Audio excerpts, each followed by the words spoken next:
When coeducation comes to an institution like Trinity, I think there's a value for society at large.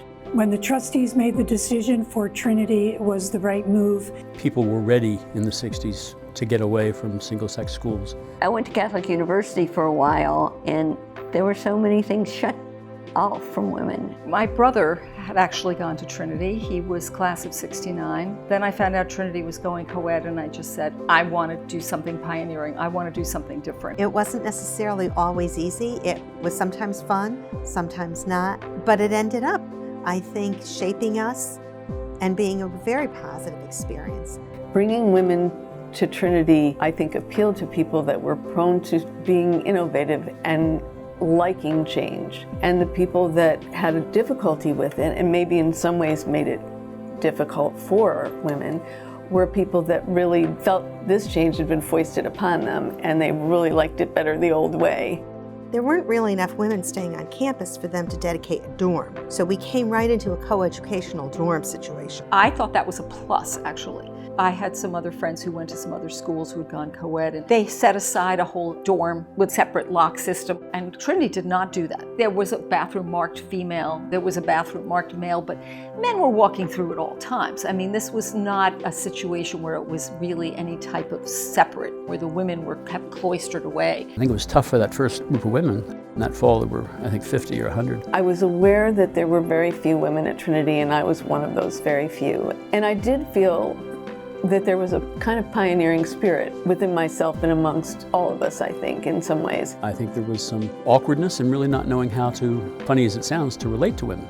It was almost surprising that we were there in classes. A couple of professors would make a comment like to the one woman that was sitting in the class, what's the woman's point of view on that issue? As if, you know, there is a woman's point of view and a man's point of view. I don't think it ever occurred to me that I would not have that equal respect for my intellect. It was a wake-up call. My job was to create women's teams. There was a concern when they allowed women in that somehow that was going to damage the success of the male teams here. I came to Trinity as a transfer student because of the dance program that started here in that year. The argument for bringing dance to Trinity was that it would be nice for women. But in fact, most of the people that took the classes were men, which from a dance point of view was amazing. Well, it was a really interesting time. Not only was it the first year of coeducation, I was one of 4. Had gotten married my junior year, and I was going to transfer, and I really wanted to go to Trinity. I applied, and knew I was pregnant. The administration had tried to convince my parents that I wouldn't be able to finish because I was going to have this child before I graduated. You know, there's this whole sense of using pregnancy in many ways to discriminate against women. I did it. I was pregnant, and guess what? You can do that. You can do both things.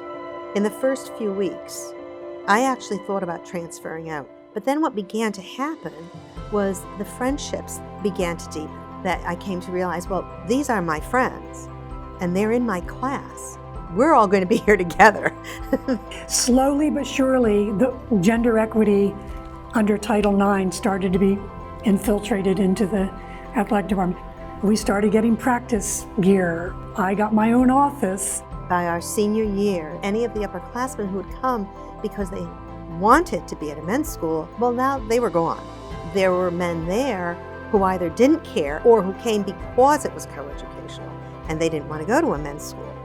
And so they saw it as an adventure. To become a citizen of the world, I think that you have to work with the opposite sex. You can't really comfortably interact with people if you haven't had to sit in the class with them, and there's an open exchange of ideas, or live in a dorm with them. And you're in a place that looks like the world. You have people from different backgrounds and all kinds of different things. And if you don't learn how to work within that world and achieve in that world, it's going to be really hard. I think that women have brought something very special to the college and have enlarged the view and the vision and the possibility of interaction in classes, in the culture of the college itself. Those that are studying here are learning to be leaders in our society. They're going to go out to make this world a better place.